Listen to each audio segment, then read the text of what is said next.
Well, especially being from Georgia originally, one of the most famous writers I grew up with was Joel Chandler Harris.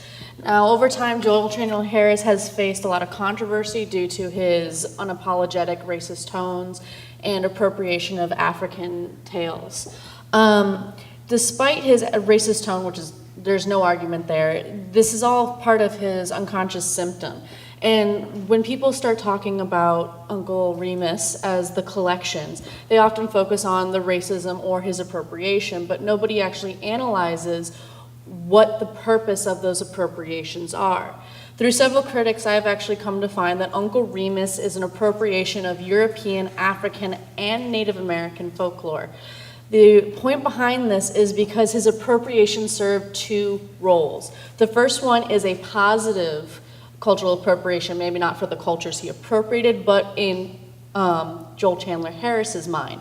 At the time that he was writing these stories, we were post-Reconstruction, and the South was facing economic and cultural instability.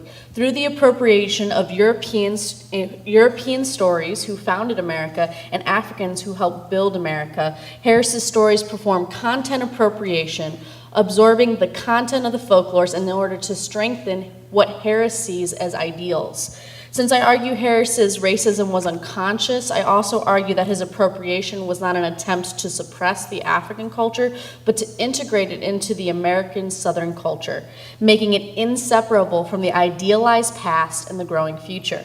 The European stories were also appropriated to strengthen the Southern culture, although there was an obvious conflict of power. Again, I do not believe that Harris was attempting to suppress European culture, but to absorb and recreate it so that European stories became solely American. While the appropriation of European and African culture is not vicious or meant to suppress, his appropriation of Native American culture is a different story. Once again, Harris becomes a mirror of his culture. By the late 1800s, Native Americans had mostly disappeared from the Southeast, and were treated as aliens. They did not fit into the plantation system and had slaves and whites, resulting in Native Americans becoming unimportant and easily dispensable. Most Southerners did not even have regular or noticeable contact with Native Americans by the time Harris was writing his stories. Instead, Americans worked hard to create a world in which Native Americans did not exist. So the point of my thesis is to argue that these European and Africans stories were used to strengthen the South, while the Native American appropriated stories and the lack of acknowledgement is to erase them from American history. Thank you very much.